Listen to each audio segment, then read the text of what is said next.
The NFL Scouting Combine rolled on. The tight ends take it to the podium the day before they get to those workouts to talk a little bit about the process of going from college to the National Football League. Talk about the Texans tight end position, go through some of the names that I talked to and how they might fit with the Houston Texans. Let's talk about the Texans tight end position as it stands right now. 3 players at the tight end spot under contract. Dalton Schultz on his very big contract, the second year of it. Cade Stover be going into the second year of his rookie contract, and Brevin Jordan going into his extended year on his contract extension that he signed in the middle portion of the season with the Texans. Obviously, Jordan's season cut short due to the knee injury, but Stover and Dalton Schultz played the entire season for the Texans. Not great results from Dalton Schultz. We obviously know where the blocking lays with him. Cade Stover was okay overall when it comes to the season. Not a super big passing threat, but that was going to be a part of his game that came along a little bit slower.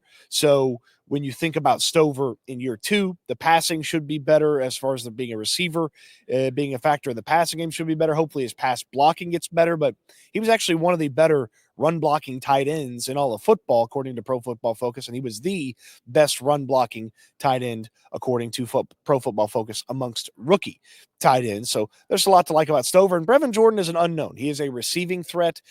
Yes, in the limited action that he did have last year, there was some success blocking, but he is a receiving threat and can help stretch the field and open things up for the Texans from a receiving standpoint. You can't necessarily count on the blocking, and I don't know that you can count on Brevin Jordan until you see it in training camp when he finally gets back out there after coming back from his knee injury. But the tight end position is something the Texans should think about investing in. They should think about maybe using a pick on a tight end in this upcoming draft. And there's a bunch of different rookies. It's not quite Baskin Robbins where there's 32 flavors and there's anything that you could want, but there's plenty to like from this tight end class. Let's get into some of the prospects I was able to talk about and talk to at the NFL Scouting Combine. And we'll start with you, me, and CJ Dippre. Dippre from Alabama started his career at Maryland, transferred to the Crimson Tide, and he's a little bit of a do-it-all tight end. And nothing spectacular about Dupree's game. He's not an amazing player in the receiving standpoint. He's not an amazing player from a blocking standpoint, but he is a player that you could trust to do both, and he'll have moments where he excels at both. Watching him at the Senior Bowl, he was really impressive in contested catch situations, which you see a lot of those because there's some really fast cover guys that end up sticking with these tight ends. So you got to go out there and win from a contested catch standpoint. He actually had some really nice moments in the Senior Bowl in the contested catch situations. And then when you read about the run blocking, you hear about it. It's not amazing, and the pass blocking, but it's not a huge negative to his game either. So it's okay with maybe some room to improve. This would be a late round investment, and he had talked to the Texans at the Senior Bowl, and he told me he talked to the Texans here at the Scouting Combine as well. So it'd be a later round investment and a guy that can do a little bit of both and maybe grow into a special teams role for the team and then have certain situations where he can help out the tight end room. It's not a focus. It's not a super clear role right away, but it's a player that on the roster could grow into a larger role as a late round investment. That's what I like about Dippre. The picture I have here for you, somebody was asking him a question that he didn't quite get, and he started scowling more and more. So it's a fun one. But tight end CJ Dippre from Alabama, a player to just kind of keep in the back of your mind, especially as some of those workouts get put together. Let's move to another tight end in the process, and one that I'm actually surprised the Texans met with here in Indianapolis. That's Gavin Bartholomew from Pitt, and he's a super successful player for Pittsburgh. He's played a ton of games for them, had a lot of success. You see the incredible mullet action that he has going on. I asked him, who's got better hair, you or Tyler Warren, the Penn State tight end, who has just incredible long flowing locks. And he started laughing. He wanted to say him. He ultimately didn't take the best tight end hair crown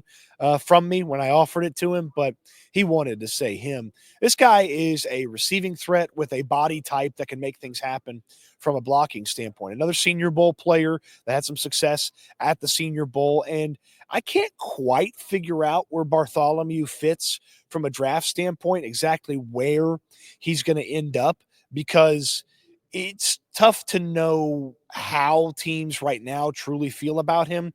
Is he more of a pass catcher with potential? Is he a pass catcher that's close to topping out? How much can they trust the blocking aspect of his game? But he said that he's going to go run at the combine and be really fast. And that's going to help probably the evaluation process. Hey, go back and see if you could see some of that speed, some of that success with his physical abilities in the tape at Pittsburgh. Played with a bunch of different impressive Pittsburgh players who've been drafted over the past couple of years. And so kind of a mid-round guy. I don't know that he reaches the second round, but tight ends are weird because there were players that I felt like were certainly third or fourth round players last year that jumped up into the second round. And I thought Cade Stover was a day 2 guy, and he ended up being a day 3 guy. So Bartholomew is one of those tough guys to sort of predict where the Texans would maybe want to make that investment, but they talked to him at the NFL Scouting Combine, and I was a little surprised by that because I didn't know that he totally fit what they were looking for from a tight end perspective. We'll talk about another tight end here in just a second, a late round specialist at the position, and then 2 very intriguing tight ends. But I want to tell you about my friends over at Prize Picks. Look at all these fantastic combine potential entries that you can put together. Prize Picks, the best, easiest way to play daily fantasy. You're just predicting more or less than a given stat. For instance, more or less on 40-yard dash times here, the tight ends, some of the defensive backs. Man, there's some really fun numbers. You can already get in on some of the running backs and even some of the wide receivers. And I'll put in the description of this video the guy that I follow on social media that I feel like is the best at coming up with these, Thor Nystrom at Fantasy Life. He does a great job putting these together. And Prize Picks is one of the only places that does combine predictions, and you can put them in an entry. You put them together. You play your first $5 at Prize Picks when you sign up with my code Stoots, and you're going to get $50 free thanks to my friends at Prize Picks. And this is the entry I have put together. It will get started tomorrow. So if you're watching this on Wednesday, you need to get this in before the players hit the field to start running on Thursday.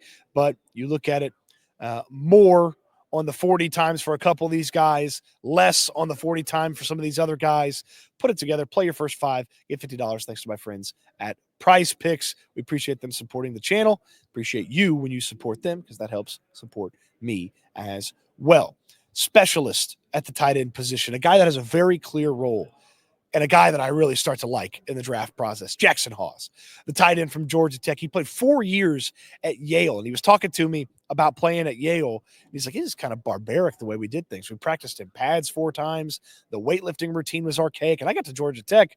We did like 1 padded practice a week. My body felt great. They transformed my body with some of the workout plans and some of the things that I was working on in the weight room. And I did a really good job taking to that. Jackson Hawes is your blocker. He is ferocious. Watching him play at Georgia Tech, he was mean to defensive ends, defensive tackles, linebackers, corners, safeties. Whoever came up, he was physical. He relishes the contact that comes with being a block-first tight end. And then he got asked about his hands, and he's like, don't forget, I took care of business at the Senior Bowl, and he did. He had a beautiful one-headed catch down the sidelines. He was getting through contact, catching the ball. He only had, I think, 15 catches at Georgia Tech. They did not throw him the ball a lot at Georgia Tech because he was so valuable in the run game and in the pass blocking situation. I like him as a late round investment from the Texans. I just feel like he fits exactly what the Texans would want out of that bottom of the depth chart tight end. Very clear role. Put him on some special teams. Have him out there blocking guys up, opening things up for Joe Mixon, and hopefully a running back that they draft. I just really like the potential of Jackson Hawes. Now, he's a little bit more one-dimensional. Got a little bit of pass catching talent, but hasn't shown a lot of it. A little bit more one-dimensional than some of these other guys that we've talked about, but a little bit later investment because he is a little bit more one-dimensional. So Hawes from Georgia Tech, just think about it. I think he's going to work out pretty good too. He looks like he's a little bit better athlete than people giving him credit for. Speaking of athletes, I'm talking about a guy that used to be the number 1 tight end in the recruiting class that he was in, and that's my guy Thomas Fidone from Nebraska. Oh, Fidone. Okay. He is a fun conversation. He went through some horrific injuries that just kind of ruined the first couple of years at Nebraska. And then he got going, and he's been in a couple of different offenses at Nebraska. He is, as you can see here, a very tall and long tight end, but that doesn't keep him from being able to block. That doesn't keep him from being able to go in there and get nasty in the run game. He relishes the opportunity. He's a workout warrior. He told a story about how the Cornhuskers don't have captains traditionally, but they have an off-season program where they split the team up into twos. And Fidone's team won the offseason competition for weight room success in back-to-back off seasons, and he really relishes that opportunity. So kind of a pseudo captain, if you will. And then we know the Texans like players who were captains in college. So sort of a pseudo captain for the Cornhuskers. He's got to get bigger, but he has the ability to affect the game both through the air and with his blocking right away. Where exactly does he land? This is another one of those Bartholomew ones where it might be a little weird to see him go high, but it also wouldn't be that weird to see him go maybe on day 3 just because of the injury history. We don't know exactly what the medicals are like when they get checked out. They got checked out earlier this week. Those obviously don't make the rounds until somebody leaks it out, but the medicals on his knee will be important for him. The workout, he should work out really well. Big-time athlete. And coaches do care at the NFL level. If a guy was that big-time prospect, and how often were they able to show that through in their time in college? And Nebraska, let's be honest, didn't have the most stable offense for him to showcase things. You put him on a team with a stable quarterback situation and hopefully a much better offensive line than last year, thanks to Nick Caley and his coaching staff fixing some of those guys, and maybe an investment on the offensive line. And maybe Fidone has a role right away for the Houston Texans. But the guy that is the creme de la creme that can actually make it to the Houston Texans, the best guy, the guy I really want, Tyler Warren, Penn State. It ain't happening. Not getting there. He's not getting to the Texans. He's probably not getting out of the top 10. But the guy that is the next best tight end behind Tyler Warren in most people's eyes, and not that far behind him, is a guy named Colston Loveland from the University of Michigan, the Wolverines tight end who significantly improved the passing prowess of the Wolverines when he was on the field and had that thing drop off when he was off the field. Does enough from a blocking standpoint that you can say he's a two-way tight end. He can block and he can receive. He does wide receiver stuff at the tight end position with the way that he sets guys up and his movements. He is a incredibly fun prospect, and I am very intrigued to see where he goes in the first round because he's going to be a first rounder. And I know people don't love the idea of a tight end investment in the first round, but this is the type of player that can help you right away. He would be able to be out there with Dalton Schultz. He'd be able to be out there with Cade Stover. He'd be able to be out there with, Brevin Jordan. He has a very clearly defined role. And if he and Cade Stover both grew together, you'd have a really nasty tight end duo. And remember, Nick Caley, new offensive coordinator, former tight ends coach, been in some tight end rooms where they had multiple options. They didn't just have Gronk. They had Gronk and some other guys to help him out there in that room. So you could recreate that, hopefully, with Colston Loveland and Cade Stover eventually if you drafted Loveland. Really impressive player at Michigan. Played through an injury. As you see here, he's got the little shoulder thing on there. Played through an injury at the back part of the year. Could have stopped, got ready for the draft, but he's like, no, I wanted to play.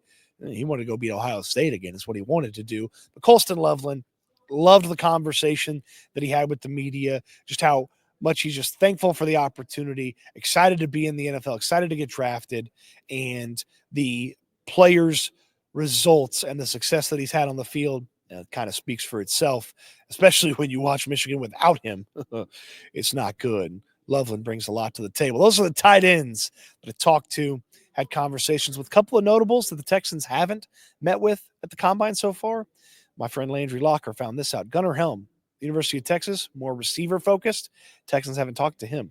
Elijah Arroyo from Miami, again, more receiver-focused. Texans haven't talked to him.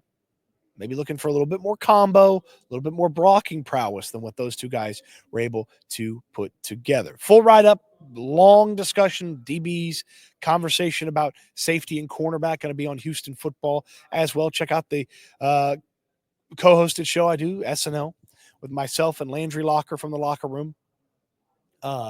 Talked a lot about what we saw and talked about at the Combine today, plus some of the different things we've heard from around the Combine, talking to other people who've covered some of the players the Texans have now that used to be on other teams. So some fun conversations there. So check that out. The link's in the description down below. The link to the description the Prize Picks down below. Play your first 5, get $50. Thanks to my friends at Prize Picks. Man, Combine's so fun. So much more coming your way. Appreciate you watching the video. Hope you enjoyed it. I've got the hiccups. Can't wait till we talk Texans again soon.